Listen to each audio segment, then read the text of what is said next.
Okay, hello. Okay, so I'm going to be talking about the case of Lindsay Clancy.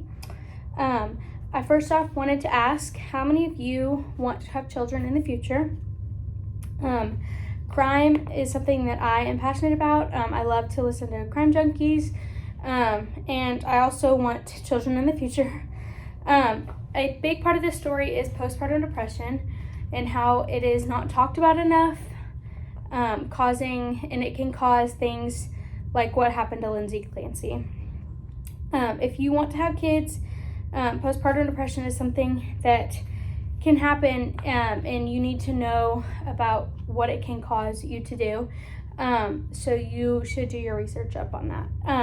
In this case, or in this story, you will hear about Lindsay Clancy and what happened on January 24th, 2023. Okay, so who is Lindsay Clancy? Lindsay Clancy is a 32-year-old female. She is married to Patrick Clancy, and they have 3 children: Cora Clancy, who's 5, Dawson Clancy, who is 3, and Callan Clancy, who is 7 months old. She was a nurse who suffered postpartum depression from her 3rd pregnancy. She was in a happy marriage and is loved by so many people that this was a shock to everybody. Okay, so what did she do? So on January 24th, 2023, she asked her husband if he could go pick up dinner and pick up Miralax that she needed for the children. After he left, she had heard voices in her head telling her to kill the 3 children and then kill herself. A quote from Chris Urbanhart, Fox News, February 7th, 2023, says that this is a significant issue between the postpartum depression as well as possible postpartum psychosis. This is pretty much ignored, said Reddington, which is her defense team, who described this tragic case as an example of a flawed mental health care system. So after she asked him to go get food, she took the 3 children down to the basement and strangled them with elastic bands. After she did that caused Cora and Dawson to die while she was doing it, and Callan happened to survive and ended up being diagnosed with being brain dead. So after she did that, she went upstairs to the 2nd story and cut her neck and wrists, and then jumped out the window. So Patrick got home from getting food at 6:09.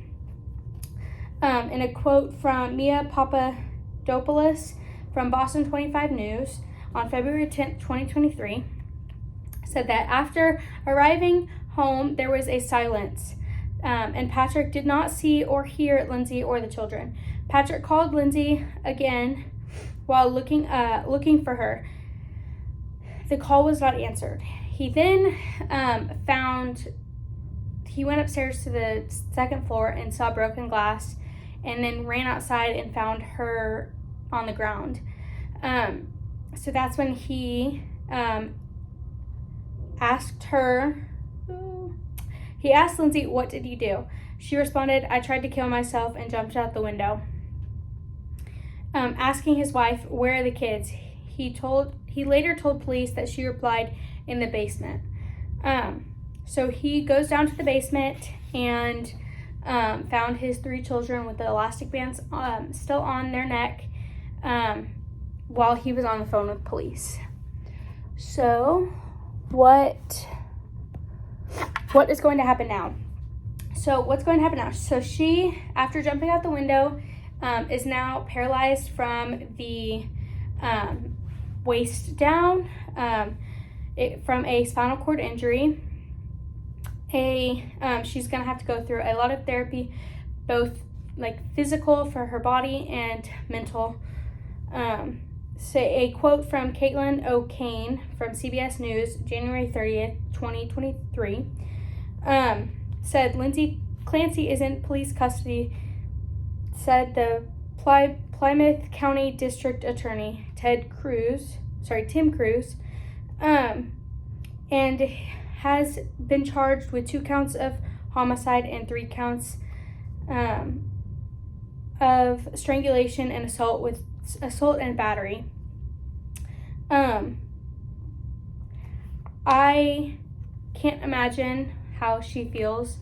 That's something that would just, like, it's awful. Okay, so in conclusion, Lindsay Clancy was a happy mom who loved her children, and something that happened to her that caused her to go crazy, which is that psychosis. She loved her children. She's now paralyzed and is going to be going to prison.